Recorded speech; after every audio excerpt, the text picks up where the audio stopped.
Hallelujah. Hallelujah. I think मुझे लगता है कि सिस्टर को एक गिलास पानी देना बहुत ज़रूरी है. Okay. Sure, okay. Okay, thank you. Okay. Hallelujah. सबको जय मसीह की. Praise to God Almighty, to everyone.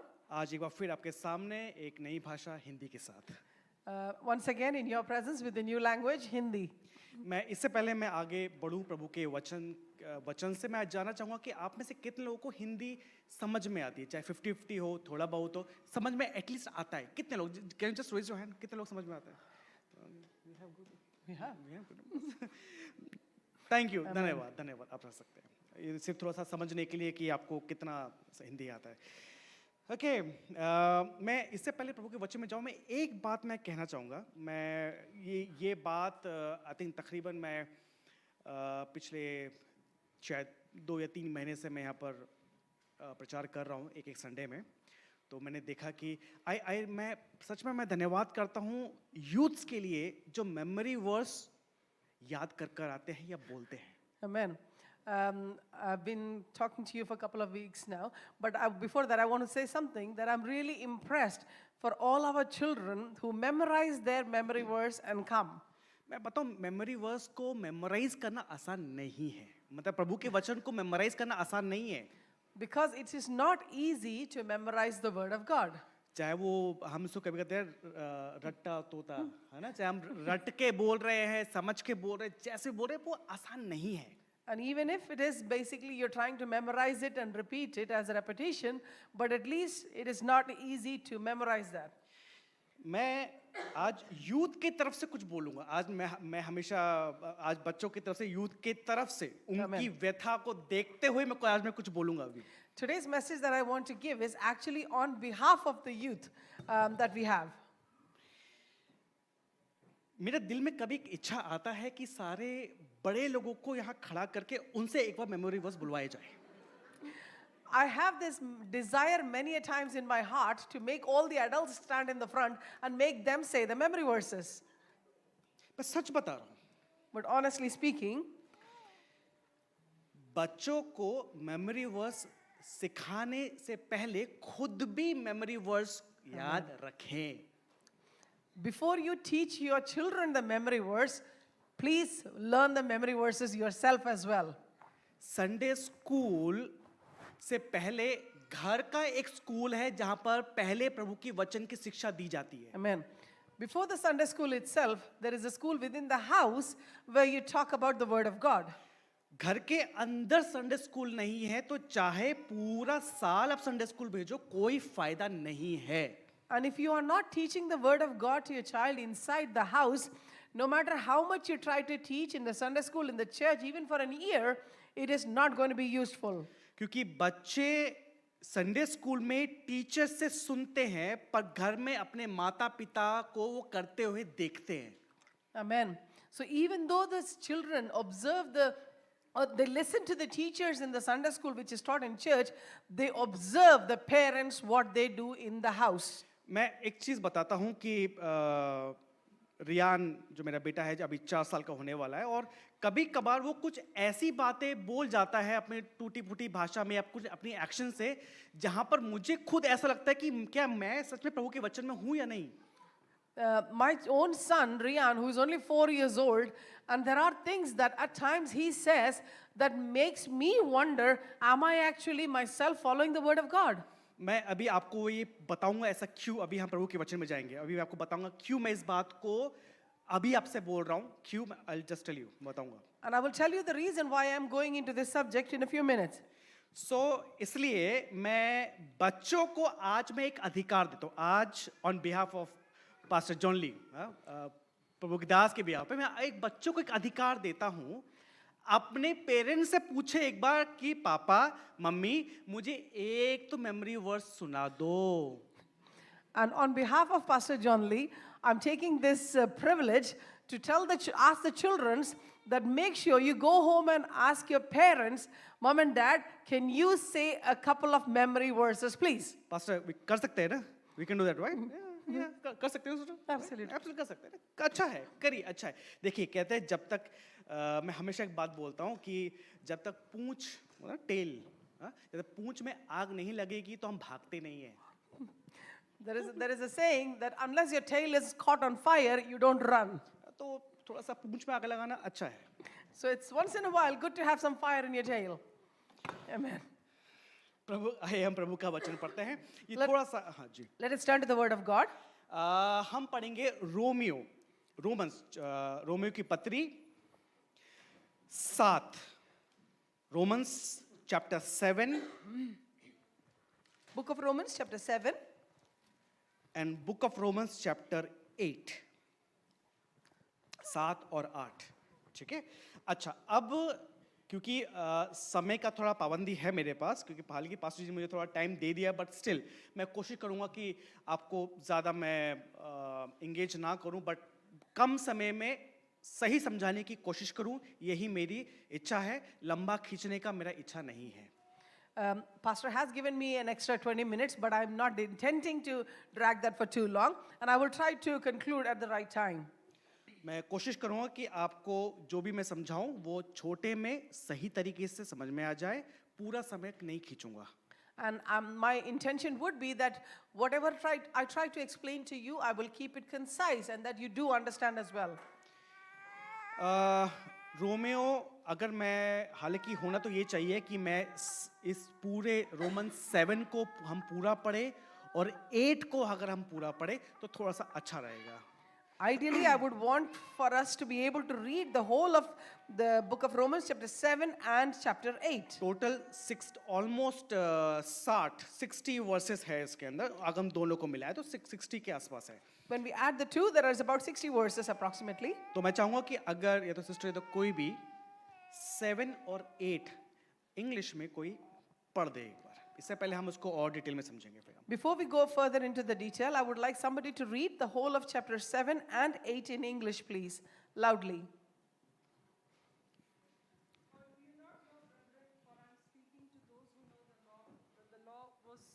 Has jurisdiction over a person as long as he lives. For the married woman is bound by law to her husband while he is living. But if her husband dies, she is relieved from the law concerning the husband. So then, if while her husband is living, she is joined to another man, she shall be called an adulteress. But if her husband dies, she is free from the law, so that she is not an adulteress, though she is joined to another man. Therefore, my brethren, you also were made to die to the law through the body of Christ, so that you might be joined to another, to him who was raised from the dead, in order that we might bear fruit for God. For while we were in the flesh, the sinful passions which were aroused by the law were at work in the members of our body to bear fruit for death. But now we have been released from the law, having died to that by which we were bound, so that we serve in newness of the Spirit and not in oldness of the letter. What shall we say then? Is the law sin? May it never be. On the contrary, I would not have come to know sin except through the law. For I would not have known about coveting if the law had not said, you shall not covet. But sin, taking opportunity through the commandment, produced in me coveting of every kind. For apart from the law, sin is dead.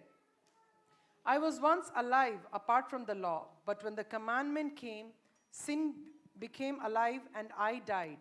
And this commandment, which was to result in life, proved to result in death for me. For sin, taking an opportunity through the commandment, deceived me, and through it killed me. So then the law is holy, and the commandment is holy and righteous and good. Therefore, did that which is good become a cause of death for me? May it never be. Rather, it was sin, in order that it might be shown to be sin by effecting my death through that which is good, so that through the commandment, sin would become utterly sinful. For we know that the law is spiritual, but I am of flesh, sold into bondage to sin. For what I am doing, I do not understand, for I am not practicing what I would like to do, but I am doing the very things I hate. But if I do the very thing I do not want to do, I agree with the law, confessing that the law is good. So now, no longer am I the one doing it, but sin which dwells in me. For I know that nothing good dwells in me, that is, in my flesh.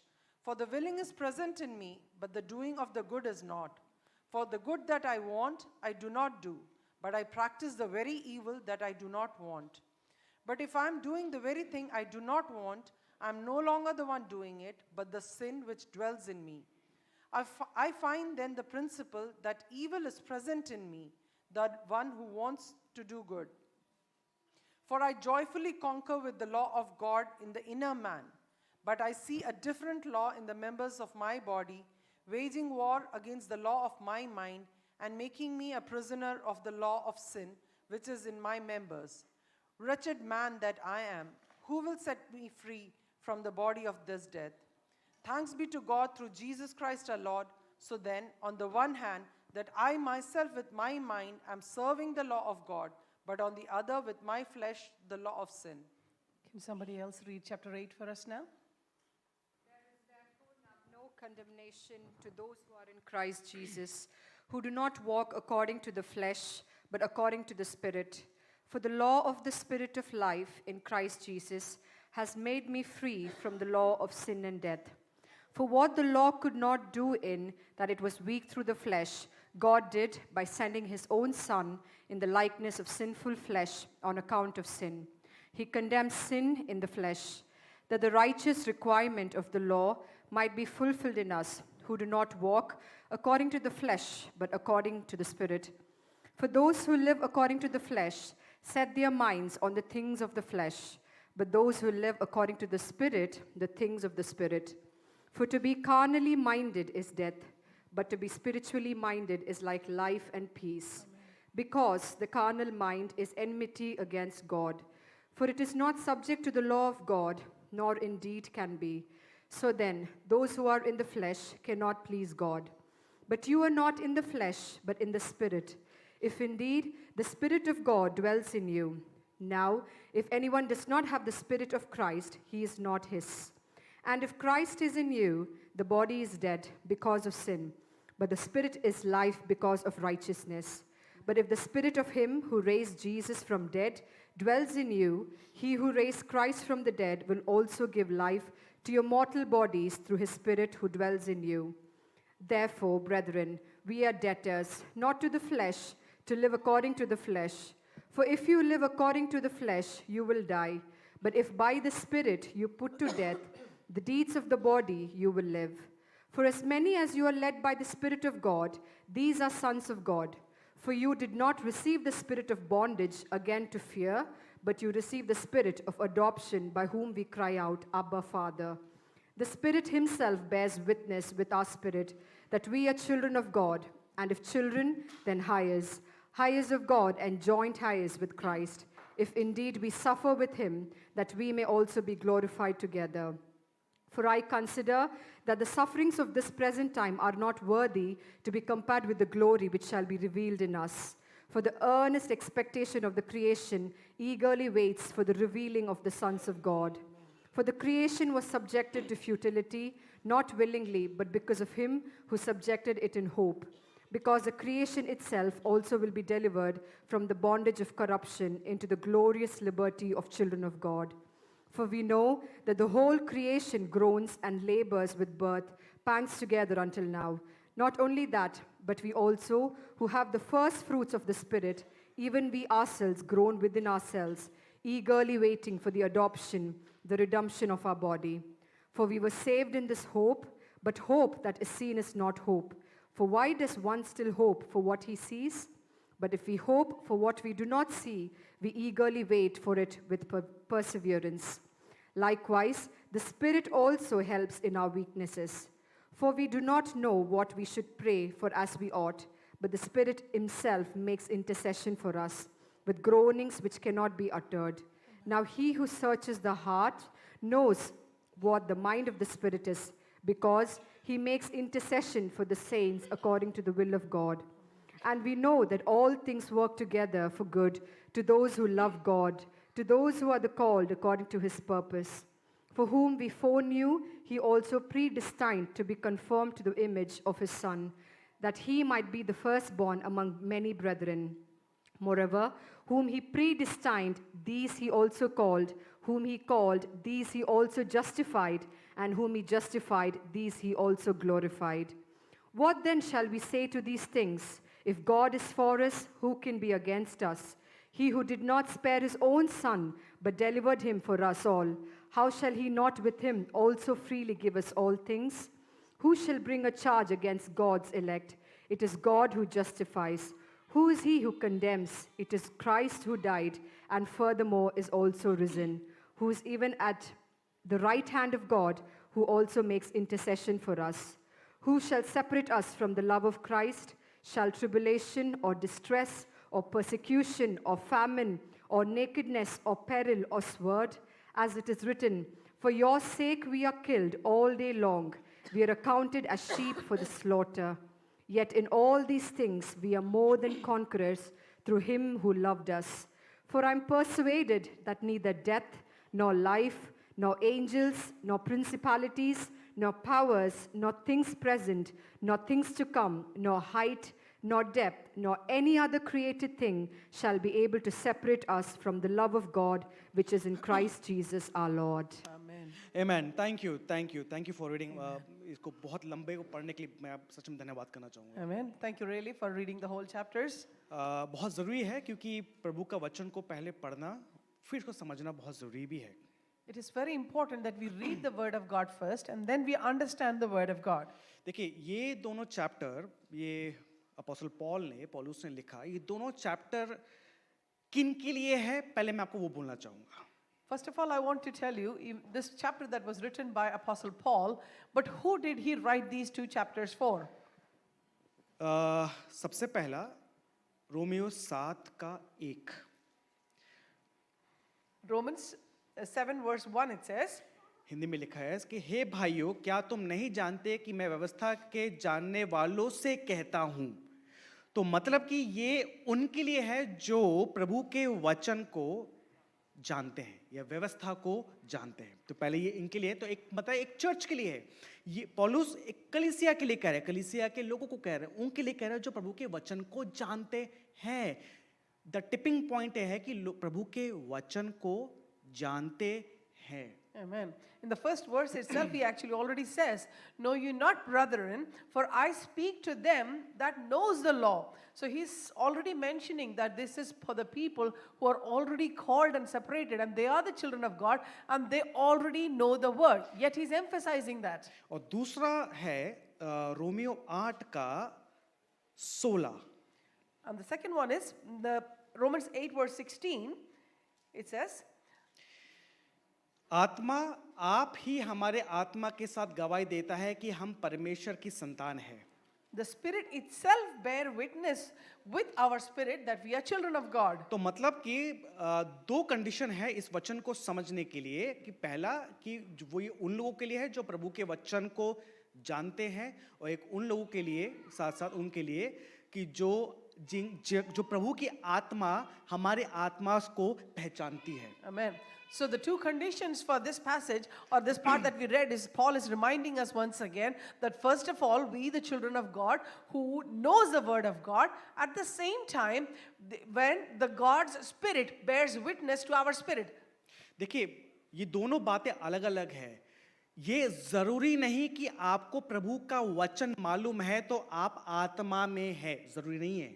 It is not important that it's not recorrected. It is not necessary that if you know the word of God, the Spirit of God is also in you. मैं सच बताऊं ऐसे बहुत सारे भविष्यवक्ता हैं, बहुत से प्रचारक हैं जो प्रभु का वचन बहुत जानते हैं, बहुत बढ़िया प्रचार करते हैं, पर आत्मा में प्रभु के आत्मा में नहीं है. I know many people who are very scholared and they know the word of God and they are very well educated in the word of God, but the Spirit of the Lord is not in sync with the spirit with them. तो बहुत जरूरी है कि हम परमेश्वर के वचन को जाने भी और उसके आत्मा को भी जाने, उसके आत्मा भी हमारे अंदर होनी चाहिए. Amen. दो So it is कंडीशन है. very, very important that as much as we know the word of God or we learn the word of God, more important and equally important is that the Spirit of the Lord is also in us. कि कभी कभार हम प्रभु के वचन को इस तरीके से पढ़ते हैं कि नॉलेज बेस की तरह, ना कि एक आत्मा से कुछ मिले उसकी तरह। हम सिर्फ एक नॉलेज बेस की तरह पढ़ते हैं कभी कभी प्रभु के वचन को। Unfortunately, many a times we study the Word of God and we learn the Word of God because we want to have more knowledge about it, but not necessarily because we want to know the Spirit of the Lord. चलिए अब हम इन 7 और 8 को, chapter 7 और 8 को, इसका हमें एक एनाटॉमी, हिंदी में क्या बोलेंगे उसका, ढांचा, ढांचा, इसका एक ढांचा को समझते हैं कि ये 7 और 8 का ढांचा क्या है। Let us now understand what is actually the skeletal structure of the chapter 7 and 8. Chapter 7 या रोमियो 7 का 1 से लेकर 13 तक, In the book of Romans, the chapter 7, from verse 1 to 13, पौलुस बताता है प्रभु के वचन के कानून को और व्यवस्था को। Paul is talking about the law and all the covenant that was made by the Lord. सारे कमांडमेंट, सारे लॉ और सारे व्यवस्था को बताता है आपका 1 से लेकर 13। So from 1 to 13, he is talking about all the laws and the precepts and the commandments of the Lord. मैं पहले जानना चाहूँ कि किन के पास बाइबल है। Question 1, how many of you have got your Bible? जरा अपना बाइबल को थोड़ा ऊपर उठाइए। Could you please lift up your Bible? Pastor ji please have a look. इनको दिखाने के लिए, मुझे दिखाने के लिए नहीं है, ठीक है, कि नेक्स्ट टाइम। ओके गुड, इस अच्छा है प्रभु के बाइबल को साथ कैरी करने के लिए। तो पहले का आपका 7 का 1 से 13 है प्रभु के वचन के आधार पे उसका कानून और उसके व्यवस्था के बारे में। ये 13 चैप्टर आपको बताता है। So we know that the first 13 verses talks about the law of God and the commandments of God. Chapter 7 से 14 से लेकर 25 तक वो बताता है प्रॉब्लम, कंफ्यूजन और डिलेमा के बारे में। मैं इसको हिंदी बोलता हूँ कि 14 से 25 बताता है वो परेशानियों के बारे में, कुछ कंफ्यूजन के बारे में और कुछ असमंजस के बारे में, कुछ डिलेमा वर्ड है। Okay. So and verse on the chapter 7 itself, verse 14 to 25, it is teaching us and it is talking to us about all the dilemmas, all the confusion and all the uncertainties of the law. तो मुझे एक शब्द बड़ा अच्छा लगा, वो है असमंजस, या मतलब डिलेमा। ये डिलेमा और कंफ्यूजन में बहुत फर्क है।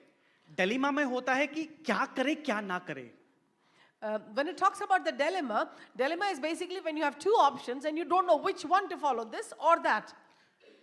अगर ये शब्द को वापस समझना है तो वापस आप आराम से घर बैठ के 7 का 14 से 25 वापस पढ़िएगा, आपको समझ में आ जाएगा कि मैं क्या बोल रहा हूँ। And for you to able to understand that better, I want you to go home and read Romans 7:14 onwards.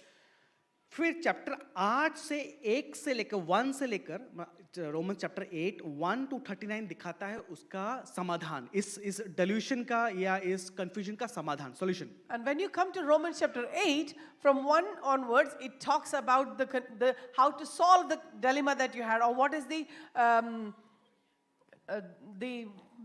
lost my word now, you know, yeah, the outcome. So basically, it will clear the dilemma that you have. ठीक है, तो अब मैं आपको एक homework ये देना चाहूँगा कि जब आप घर जाएं तो आप इन 2 चैप्टर को पढ़ें। अब अच्छी बात ये है कि मैं आपको खाली होमवर्क देने वाला नहीं हूँ, मैं एक ऐसा टीचर हूँ जो फॉलो अप भी करे। Amen. So the homework that I'm giving you all is to go home and read chapter Romans 7 and 8. But I'm just going to encourage you that I'm not a person who will just give you the homework. I will actually follow it up as well. मैं कैसे करने वाला हूँ, आप सुनिएगा ध्यान से। And the way I'm going to follow it up is, देखिए मेरा पढ़ाने का तरीका बहुत अलग है। my way of teaching is different.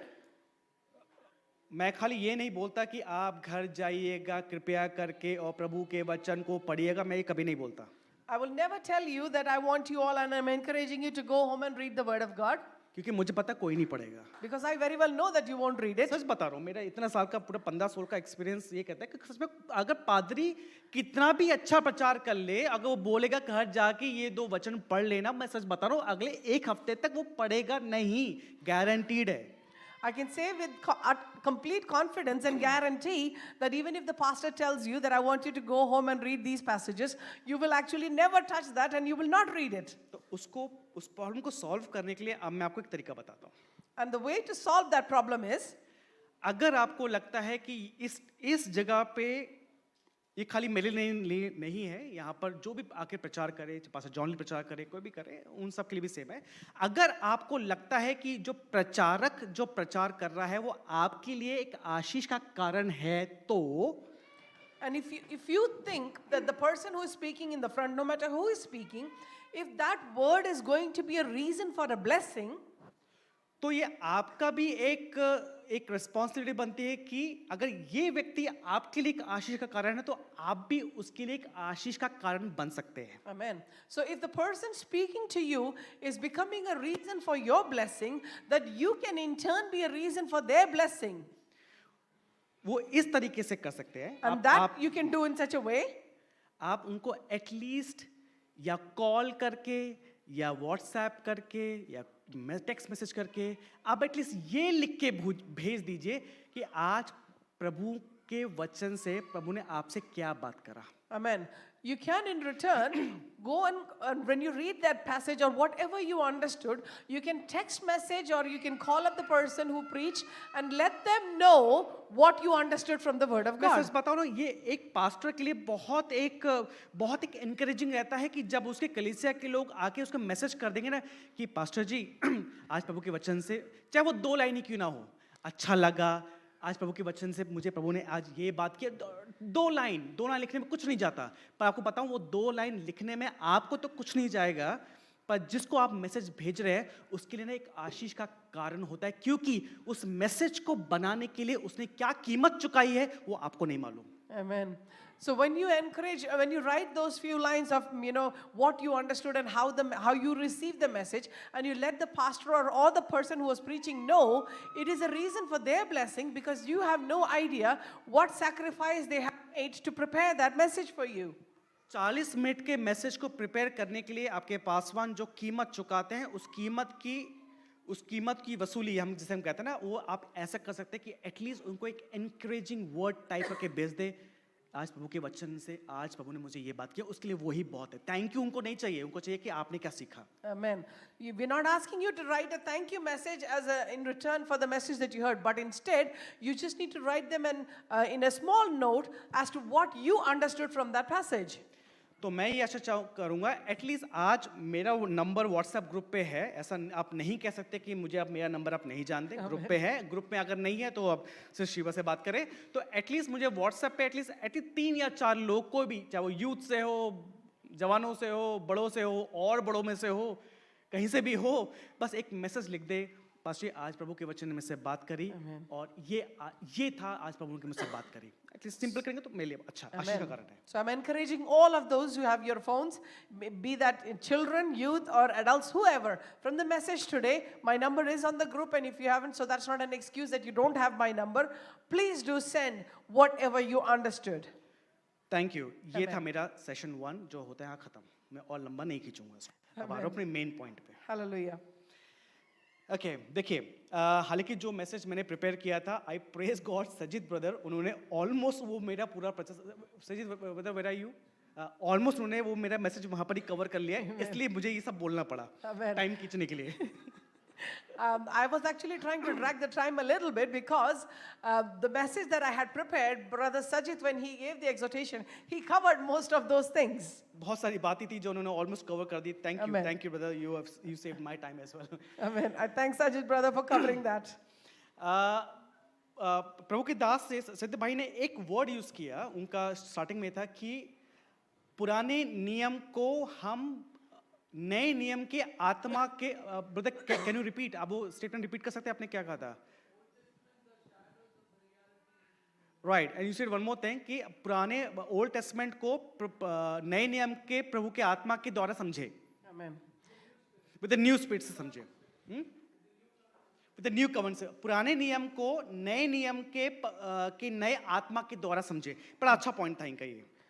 Amen. So one of the things that Sajid brother mentioned was that while the Old Testament and the New Testament are not apart, when you study the Old Testament, understand within the New Testament covenant that has been, and in that spirit which the Lord has put in us. मैं आपको एक गवाही नहीं, एक गवाही आपसे मैं share करता हूँ. I want to share a testimony with you. ये गवाही भी है और ये एक ऐसी परेशानी का मैंने सामना किया जिसके वजह से मैं आज आपके सामने ये वचन शेयर करने वाला हूँ. This is a testimony of something that I faced and the reason why I'm standing in the presence of the Lord here. इसको हम कहते हैं मन का युद्ध. And I call this as a battle of mind. सब बोले battle of mind, सब बोले battle of mind. I want you all to say it out loud, the battle of mind. जोर से बोले battle of mind. Say it out loud. कहते हैं कि इंसान के लिए, किसी भी इंसान के लिए, एक आत्मिक इंसान के लिए, या जो प्रभु के वचन को जानता है, हमको पता है कि शैतान हमारा दुश्मन है, ये हमको मालूम है. All the children of the God already knows that the devil is our enemy. But एक और दुश्मन भी है जिसको हम कई हद तक भूल जाते हैं. But we have a greater enemy than that, which we very often forget. जो ग्रेटर नहीं बताया, एक और भी है, And there is another enemy, sorry, वो खुद. and that is we ourselves. शैतान से हम बाद में लड़ते हैं, पहले हम खुद अपने आप से लड़ते हैं.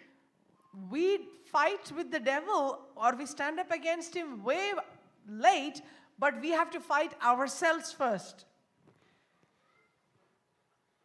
ये समझना बहुत जरूरी है कि शैतान को अगर किसी के जीवन में काम करना है तो सबसे पहले वो उसको उसी के खिलाफ करेगा. Amen. It is very important that we understand that if the devil wants to work in our life or do something with our life, he has to fight us first. उसको वो अंकित को अंकित के खिलाफ करेगा. And he will make us stand up against ourselves. मैं इसको explain करता हूँ कैसे. And I'll explain it a bit more.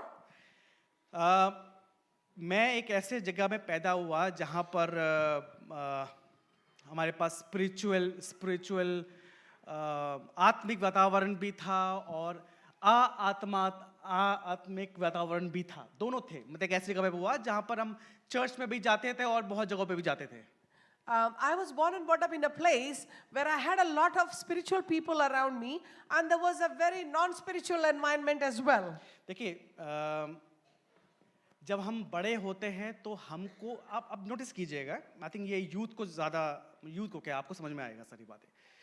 जब हम बड़े होते हैं तो हम कभी कभी बॉलीवुड या हॉलीवुड या कोई भी वुड की पिक्चर को देखते हैं या गाना सुनते हैं या पुराने बिसरे गीतों को. मैं आत्मिक के बारे में बात नहीं कर रहा हूँ, यहाँ मैं बात कर रहा हूँ पिक्चरों के बारे में.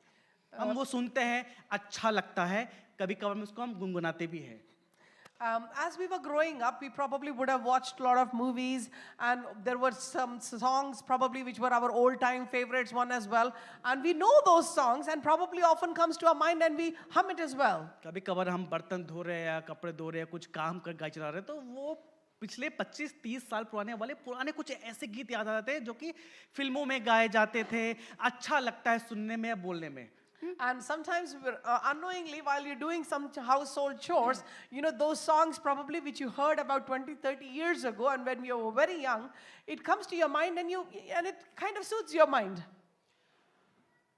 और जब हम उस गीतों को गाते रहते हैं, गुनगुनाते रहते हैं, करते रहते हैं, एक दिन आपने पूरा दिन, आपने कभी ऐसे नोटिस किया है कि आपने, खैर मेरे साथ तो हुआ है इसलिए मैं बता रहा हूँ मैं भी आपको, कि दिन भर आपने वो फिल्मी गानों को गुनगुनाया है और सुबह उठते ही आंख खुलते ही लगेगा कि वो गाना अभी भी आपके दिमाग में चल रहा है. And I don't know if you have noticed this, but it has happened to me as well, that if all throughout the day, if you've been humming a song, and if it has been playing on your mind, even if you go to sleep and the first thing you wake up, that song automatically comes to your mind. मेरे साथ हुआ है. Amen. Yes. इसका मतलब ये है कि हमको वो गाना इतना पसंद है कि चाहे हम प्रभु के वचन को कितना भी याद कर ले, वो गाना अभी तक अंदर से गया नहीं है. Unfortunately, that also means that even though we love the word of God, that song, it had made such an imprint in our heart that even now we still haven't forgotten those. एक दिन वो गाना चला दिमाग के tape recorder में, दूसरा दिन गाना चला दिमाग के टेप रिकॉर्डर में, तीसरा दिन कोई और गाना चला, चौथा दिन कोई मूवी का रिकॉर्डर चला, पांचवा दिन आपने कुछ अच्छा गंदा कुछ देख लिया. आपने नोटिस किया कि जब हम प्रभु के वचन के उस डायमेंशन से हटके कुछ और डायमेंशन के बारे में सोचते हैं या देखते हैं, तो वो कभी एक बार में आके खत्म नहीं होता, वो कंटिन्यू चलता है. So for the first time, you probably just hummed that song and you felt that it was nothing wrong. And the next time, something else added into your mind. And the day 3, you watched something or that you shouldn't have watched. And slowly, you kind of go into the direction which is a bit away from the Lord. But it doesn't happen suddenly, goes up and stops. But it goes over a period of time. Example, एक live example देता हूँ, अभी आपको और समझ में आएगा. And I'll give you one more example. मुझे नहीं पता कि मैं इसको कैसे खत्म करूंगा, बट स्टिल जितना भी हो सकेगा आई ट्राई माय बेस्ट. देखिए, मान लीजिए कि आगे आपने एक गीत गुनगुनाया. मैं आपको अपना एग्जांपल देता हूं. मेरा एक जमाने में मेरा एक बड़ा एक अच्छा सिंगर वो करता था, शान. I'll probably give you an example that when I was very young, there was a singer called Shan. ये बात कर रहा हूँ सन 90 की, 90-92 की बात कर रहा I'm talking about the 90s. हूं, है ना. मुझे पता है 90s के लोग यहाँ बहुत सारे हैं, और वो मेरी बातों को समझ सकते हैं कि मैं क्या बोल रहा हूँ. 90 के गाने बहुत अच्छे थे, The songs of the 90s were very good. Picture भी अच्छी भी थी, मतलब थे उसमें, थे There are अच्छे a lot of good movies as well. थे, है ना. एक गाना सुना, उसके बाद गुनगुनाते गुनगुनाते अचानक से एक और पुराना गीत याद आ गया, वो भी गुनगुना चालू कर दिया हमने. So I was humming this particular song, and while I was singing it in my mind, suddenly another song which was related came to my mind. गाना भी क्या याद आया, तन्हा दिल तन्हा सफर. वो गाना चल रहा है दिमाग में, वही गाना गा रहे हैं, बहुत देर से चल रहा है दिमाग में टेप रिकॉर्डर से.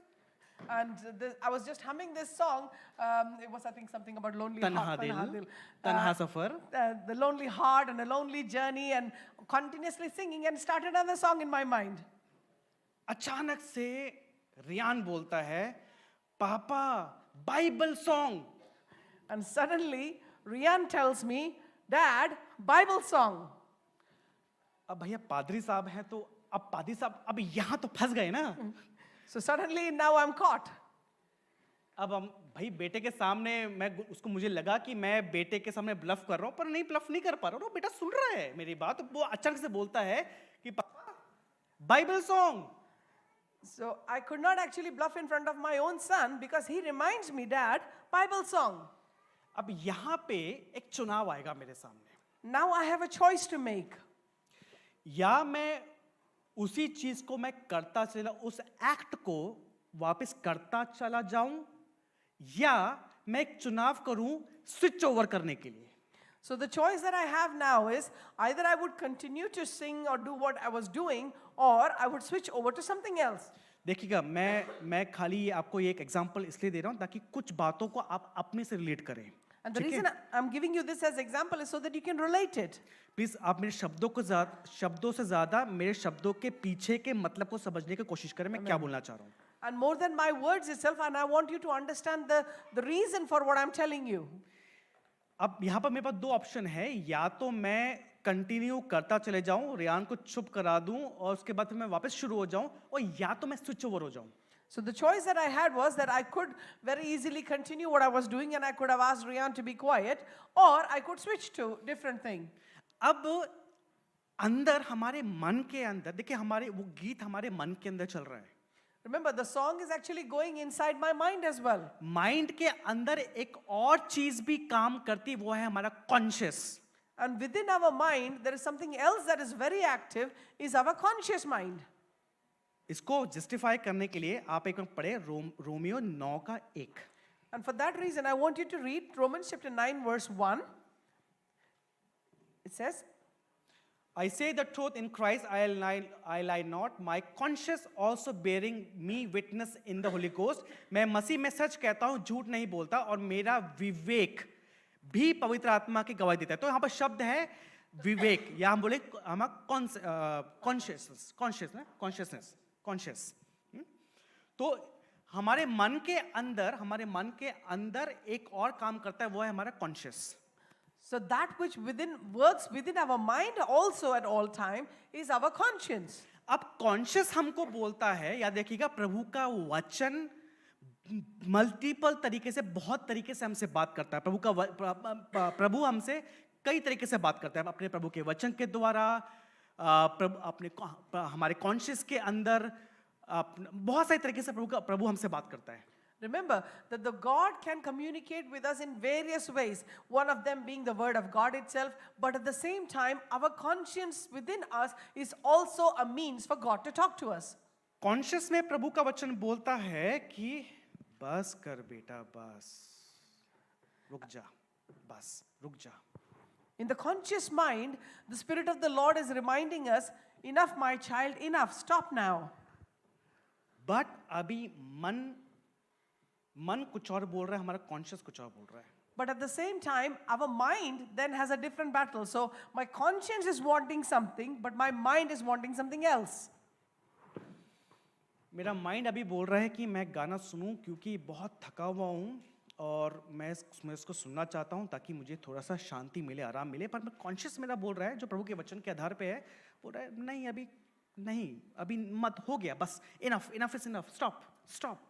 So while in my mind, I want to say, I want to listen to that music, or I want to hum that a little bit more because it is very relaxing to me. But the conscious is actually reminding me and saying, enough is enough, stop now. यहाँ बात खाली music की नहीं है, कोई picture हो सकती है, कोई कॉन्वर्सेशन हो सकता है, किसी के बारे में सोचना हो सकता है, कुछ भी हो सकता है. So even though we are using music as an example, that is not what is all about. It can be anything. It can be about something that you watch that is replaying in your mind, or it can be a conversation that you have had something with somebody else, and that is going over and over again in your mind. So it can be anything.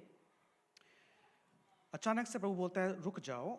अब यहाँ पर शैतान एक बात को भी डालता है. जब प्रभु बोल रहा है कि रुक जाओ, पर यहाँ शैतान भी एक बात बोल रहा है. So when the conscious is telling you or reminding you to stop, enough is enough, the enemy also tries to bring another thought into your mind. रुक के क्या करेगा, तू तो अब पापी हो चुका है. That what's the point in stopping now because you've already done the sin. आपको एक एग्जांपल देता हूँ किसी और का. I'll give you another example. मुझे लग रहा कि मैं अगर यहीं पर ही स्टॉप हो जाऊंगा मेरे लिए बहुत है. एक व्यक्ति, मैं उस व्यक्ति को बहुत पर्सनली जानता भी हूँ उसको मैं.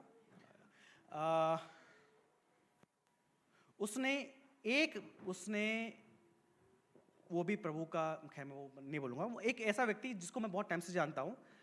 There is a person that I know for a long time. उसने एक बार विस्की का ग्लास पकड़ा.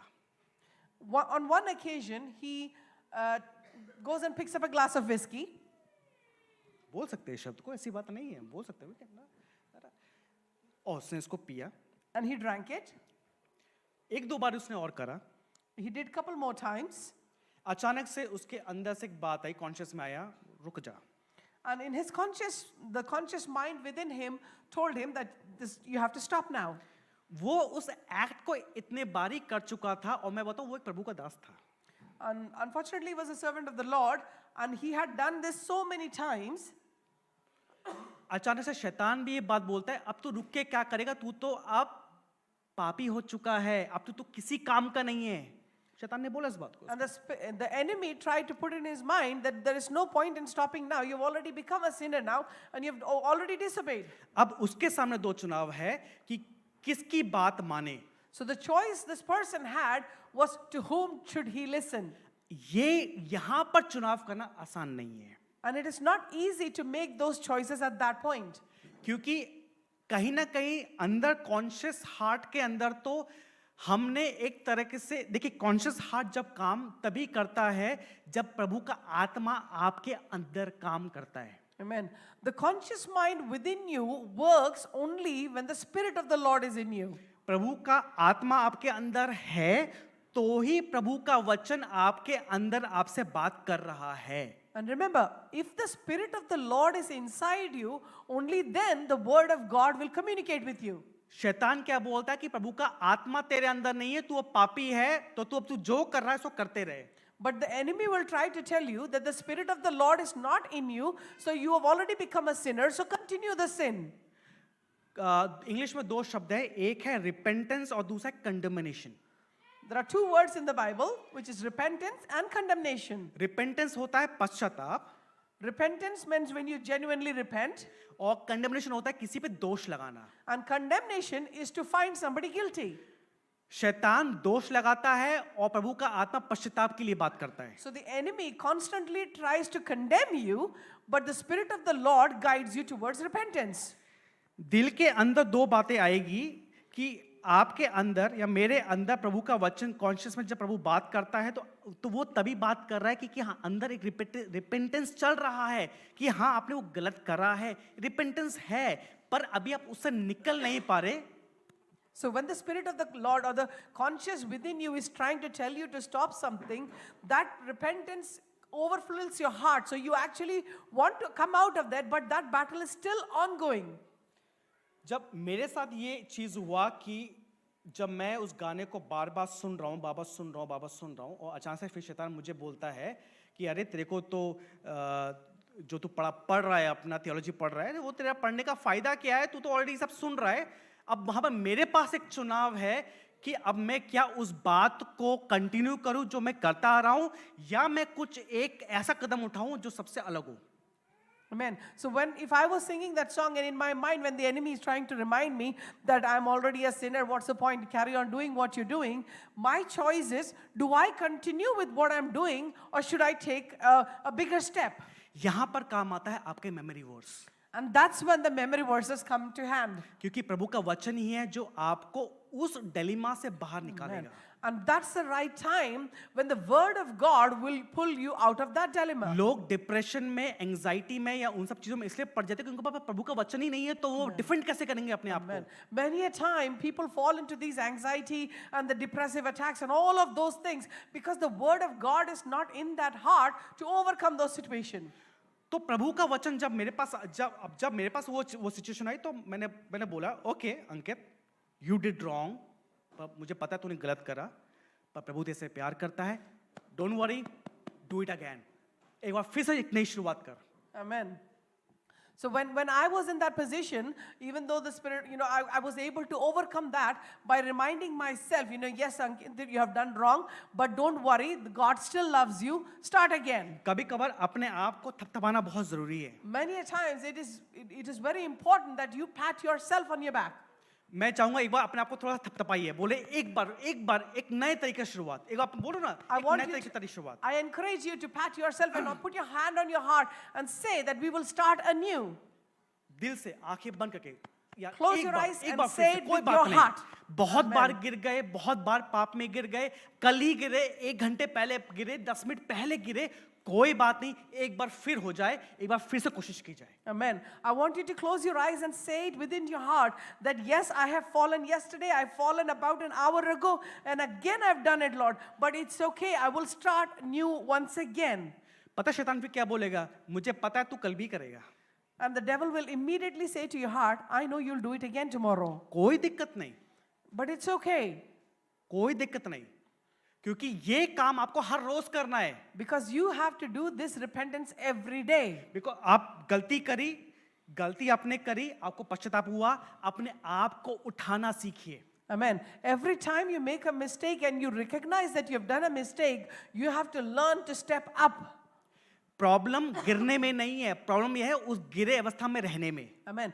The problem is not that you have fallen. The problem is that you have fallen and you stayed where you've fallen and you did not stand up and start new. क्योंकि अगर आप गिरे अवस्था से नहीं उठेंगे तो शैतान ऐसे लपेटेगा जहां आप सोच भी नहीं सकते. Amen. Because if you don't step up now and if you don't come out of it now, the devil will wrap you up so badly that you will not be able to overcome it. कुछ पाप ऐसे होते हैं, कुछ गड़बड़ी ऐसी होती है जो हम रिपीटेटिवली करते हैं, नोइंगली हमारे हैबिट में है और वो हम करते रहते हैं. उसके बारे में अब आपसे मैं बात करूंगा. There are some sins in our life which we know that they are a sin, but we still do them repetitively. जानबूझकर करते हैं, हमको पता है वो गलत है पर तब भी करते हैं, जानबूझकर करते हैं. And we know that it is sin and we very well know and we knowingly and willfully do those same sins again. पर अच्छी बात यह है कि अगर हम उसको जानबूझकर करते हैं, हमें पता है कि वो हमारे आदत में शामिल है, इसलिए हम कर रहे हैं. So if the good thing is if you know that it is within your will and you're doing it knowingly, it has become a part of your habit. वो तो ये समझना भी बहुत जरूरी है कि अगर आप इस बात को समझ पा रहे हैं कि आप ये आपका हैबिट बन चुका है, तो दैट मीन्स प्रभु का आत्मा अभी भी आपके अंदर काम कर रहा है. Amen. So the fact that you are able to recognize that is unfortunately a habit in you, it is also meaning that the Spirit of the Lord is still groaning inside of you. प्रभु का वचन, The Word of God. मैं अपने हर प्रचार में बोलता हूँ, प्रभु के वचन को समझना बहुत जरूरी है. And I always say that it is very important to understand the Word of God. मैंने ये आपको पूरे चैप्टर को इसलिए पढ़वाया क्योंकि इसके अंदर बहुत सारी बातें हैं जो पौलुस बोलता है कि मैं जो करता हूँ मैं करना नहीं चाहता, और आपने पूरा वचन आपने पढ़ा है मेरे ख्याल से. And the reason I made you read the whole chapters was because many a times Paul is saying that there are many a things in my life that I don't want to do it, but yet I do it again. इन वचन को समझने के लिए मैं आपको आज मैं एक टिपिंग पॉइंट दे रहा हूँ मैं आपको आज एक. And I'm also going to give you a tip to how to understand the Word of God. अगर आपको ये चैप्टर 7 और 8 को अगर आपको गहराई से समझना है, For you to be able to understand chapter 7 and 8 in depth, जब तक आपको प्रभु के कानून और व्यवस्था के बारे में पता नहीं होगा तो प्रभु के अनुग्रह को भी नहीं समझ पाएंगे. because unless you understand the laws and the commandments of the Lord, you will not be able to know the blessings of the Lord. क्योंकि शैतान हमारे पास जो लिमिटेड इंफॉर्मेशन है उसी के साथ खेलना पसंद करता है. Amen. So remember, devil always try to play with the limited information that you have. अधूरा ज्ञान खतरनाक होता है. Half knowledge is more dangerous knowledge. मैं सच बता रहा हूँ, अधूरा ज्ञान खतरनाक होता है. Hallelujah. जब तक अगर आपको ये 7वां और 8वां को समझना है तो आपको ओल्ड टेस्टमेंट को समझना बहुत जरूरी है. So for you to understand chapter 7 and 8, you have to have a good grasp of the Old Testament laws. तो आप अपने एक होमवर्क में आप इसको लिख सकते हैं. जब आप प्रभु के वचन को थोड़ा अध्ययन करना चाहे तो आप मूसा की 5 किताबों को पढ़े. पहले वो है आपका उत्पत्ति. For you to be able to understand this better, and when you have time, I want you to read the book of Genesis, उसके बाद क्या आता है? Exodus, exodus. उसके बाद Leviticus, लेविटिकस, फिर Numbers, नंबर्स, Deuteronomy. ड्यूटेरोनॉमी. 5. ये 5 किताबें मूसा ने लिखी है. ठीक है, इसको हम टेक्निकली हम कहते हैं पेंटाटुक. So the first 5 books of the Bible, which is written by Moses, also called as the Pentateuch.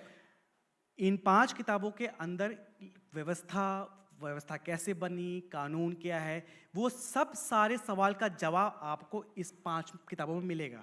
So if you read the first 5 books, it will give you a very good detailed knowledge about the laws, the sacrifices, and all those things, how they came into existence.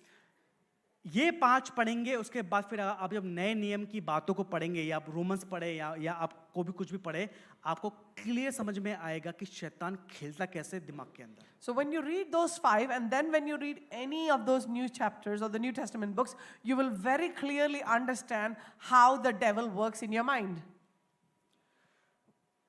मेरी प्रार्थना आज आपके लिए बस इतनी है. मुझे पता है मेरे पास बहुत कुछ था बोलने के लिए, बट समय संभाव मैं बहुत जगह से कट शॉर्ट में इसको कर रहा हूँ. बट मैं ये प्रार्थना आपके लिए मैं ये करूँगा कि प्रभु के अनुग्रह में बढ़े, उसके साथ साथ प्रभु के वचन को समझने में, वचन के साथ समय बिताने में बढ़े. Amen. My prayer for all of you today, even though I've not been able to complete my whole message, will be that as much as you grow in the blessings of the Lord, that you grow more importantly in the Word of God, in understanding the Word of God. वचन को खाली एक जगह से उठा के ना पढ़े. मैं अचानक से कहता ना कि एक बाइबल खोला, एक पट से एक वचन निकाल दिया, है ना. खाली वो एटीट्यूड और वो हैबिट ना डाले कि अचानक से एक वचन उठा लिया और खुश हो गए. Never be in the habit of opening the Bible and reading just one verse from somewhere and be happy that I've read the Word of God. Never do that as a habit. अच्छा है कभी कभार वो पढ़ना, अच्छा है, अच्छी बात है, पर हैबिट ना डालें. अच्छा हैबिट ये है कि आप उसके पूरे कॉन्टेक्स्ट को समझे कि वो पूरा चैप्टर क्या कहता है. Amen. But the best habit is when you read a passage, you understand what is the whole context. So probably just read a little bit before and after, so you understand the concept as to why it is written and what is written. तो आज मैं 3 बातें आपसे कह के मैं समाप्त कर रहा हूँ. 3 पॉइंट्स जो मैं इसको समाप्त कर रहा हूँ. So I'm going to close you with 3 points. Number 1, First one, आप मुझे मैसेज करें कि आपको क्या समझ में आया. that you make sure you send me a message as to what you understood from the Word of God today. दूसरा, Second, जवान और यूथ बच्चे लोग अपने पेरेंट्स से पूछे एटलीस्ट पापा मम्मी एक मेमोरी वर्स मुझे बता दो. make sure, children, that you go home and ask your mom and dad to give you at least one memory verse. Parents इससे पहले कि आप बच्चों के सामने शर्मसार हो तो भैया गाड़ी में जाते जाते पहले या बाहर निकलते समय एक मेमोरी वर्स याद करके निकलना यहाँ से. पता लगे दोस्ती वो बच्चा आपको बोले पापा एक मेमोरी वर्स बताओ ना और आपके पास वो नहीं है तो बहुत शर्म की बात हो. Parents, before you get an opportunity to be ashamed in front of your children, if you do not already know memory verses, before you leave the church, open your Bible and read at least one verse. तीसरा, third, And the third thing is, अपने आप को self condemnation से हटाकर प्रभु के अनुग्रह में बढ़े. take yourself away from the self-condemnation, but increase in the blessing of the Lord. आज एक बार फिर अपने आप को थपथपा के बोलना सीखे, मुझे पता है तो गिर गई, मुझे पता है तो गिर गया, कोई बात नहीं, एक और विश्वास है, नया कदम, कोई Amen. दिक्कत नहीं. Let's do it again. हम फिर से करते हैं इस काम को. And make sure you pat yourself and put your hand on your heart and say, yes, you know that you have fallen. Yes, you know that you have sinned and you have gone out. But once again, that I will step up and I will overcome that. शैतान को जीतने ना दे.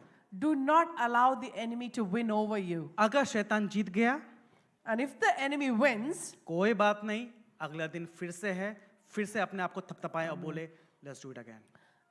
let not that be the fallen state, but next day again, overcome and continue with the Lord. Let's do it again. Amen. Let us do it again. Let's do it again. Amen. मैं आपके लिए मैं चाहूंगा 1 minute के लिए सब खड़े हो जाए, फिर पास्टर जी सामने आएंगे. I want you all to stand up. मैं सब खड़े हो जाए एक बार. मैं चाहूंगा कि अपने आंखों को बंद करें. All of you close your eyes. यहां पर ऐसा कोई भी व्यक्ति नहीं है, चाहे मैं हूं चाहे कोई भी हो, कि कोई विश्वास में परफेक्ट कोई व्यक्ति यहां पर नहीं है. Today, this morning, we don't have anyone who is here who is perfect in their faith. हर इंसान गलती करता है, गिरता है, पाप करता है, गिरता है, हर इंसान करता है. Every single one of us have sinned, we have fallen short, and we've continued to sin. आज आप अपने कॉन्शियस को बोले, अपने मन को बोले, मुझे पता है कि तूने गलती करी, मुझे पता है कि ये तेरे हैबिट में है, मुझे पता ही तेरे कैरेक्टर में है, पूरी दुनिया बोलती है कि तेरे कैरेक्टर में है, पूरी दुनिया बोलती है कि तू ठीक नहीं हो सकती, तू ठीक नहीं हो सकता, पर आज मैं खुद अपने आप को तो बोल रहा हूं, कोई बात नहीं, एक बार फिर से कोशिश करते हैं, ठीक हो जाएगा. Tell yourself that yes, I know that I have sinned. Yes, I know that being sinful has been my character. It has become a habit of mine. But at the same time, remind yourself also that it is okay that you will overcome it and that you will once again rise up within the Lord. Rise up. Amen. खड़े हो जाएं, खड़े हो Hallelujah. जाएं, फिर से खड़े हो जाएं, कोई दिक्कत नहीं, क्योंकि प्रभु का वचन कहता है कि वो हमसे प्यार करता है. Amen. We can rise up once again in the love of God because the word of God is that He loves us. उसका वचन कहता है ना मैं तुझे कभी छोड़ूंगा और ना मैं तुझे कभी त्यागूंगा. Bible teaches us, and the word of God and the promises to us is that He will never leave us nor forsake us. Depression, मायूसी को अंदर आने ना दे. Do not let depression and low insecurities to come into your heart. स्वर्ग के पिताजी मैं धन्यवाद करता हूँ खुदावन तू जीवित महान और विश्वास के प्रभु है. प्रभु जी मैं इन सबको तेरे हाथों में सौंपता हूं प्रभु जी. प्रभु आज एक नए समर्पण के साथ परमेश्वर पिता, चाहे प्रभु जी हर जगह पे एक इंसान गिरा हो प्रभु जी, पर तू खड़ा करने वाला परमेश्वर पिता है प्रभु जी. प्रभु तू जीवित खुदा है प्रभु जी, तू किसी को भी किसी भी पल कहीं पे भी खड़ा कर सकता है प्रभु जी. प्रभु तेरे लिए कोई भी काम असंभव नहीं है प्रभु.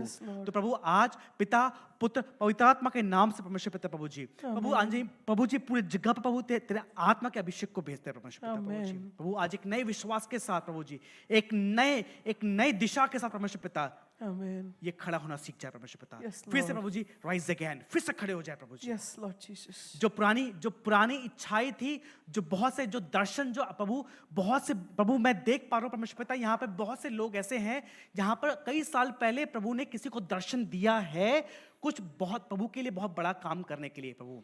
Amen. Hallelujah. Thank you, Jesus. Thank you, Lord. यहाँ पर कई लोग प्रभु मुझे बता रहे हैं, यहाँ पर कुछ ऐसे लोग हैं यहाँ पर जहां पर प्रभु ने कहा है कि प्रभु की वचन को पढ़ने के लिए, प्रभु की शिक्षा को और गहराई से समझने के लिए, कुछ नई बातों को करने के लिए यहाँ पर बहुत से लोग हैं यहाँ पर। आज वो समय है Amen. टाइम को रीसेट करने का। Hallelujah. कोई दिक्कत नहीं, कोई बात नहीं, इतने साल तेरे से गलती हुई, इतने साल तेरे से पाप हुआ, मैं तुझे पाप शाप माफ करता हूं। Amen. Thank you, Jesus. जब मैं तेरे पापों को लेखा जोखा नहीं रखता, तो दुनिया की बातों पे तू ध्यान मत दे। Hallelujah. एक बार फिर विश्वास में खड़े हो जाए। Amen. एक बार फिर विश्वास में खड़े हो जाए। Amen. मैं हूं तेरे साथ, Thank you, Jesus. मैं हूं तेरे साथ, Thank you. संसार के अंत तक साथ रहने वाला मैं तेरे साथ हूं। Amen. संसार के अंत तक साथ रहने वाला मैं तेरे साथ हूं। Thank you, Jesus. Thank you, Lord. जब ये गीत है, जब मैंने सोचा मैं अकेला हूँ, तब प्रभु यीशु ने मुझसे कहा। जब मैंने सोचा मैं अकेला हूँ, तब प्रभु यीशु ने मुझसे कहा, संसार के अंत तक साथ रहने वाला मैं तेरे साथ हूँ। संसार के अंत तक साथ रहने वाला मैं तेरे साथ हूँ। प्रभु का आनंद है मेरी ताकत, संसार में यीशु है मेरी ताकत। प्रभु का आनंद है मेरी ताकत, संसार में यीशु है मेरी ताकत। वो मेरा आनंद हर एक दिन में, वो मेरा सहारा है। वो मेरा आनंद हर एक दिन में, वो मेरा सहारा है। जब मैंने सोचा कि असंभव है, तब प्रभु यीशु ने मुझसे कहा। हाँ प्रभु जी, जब मैंने सोचा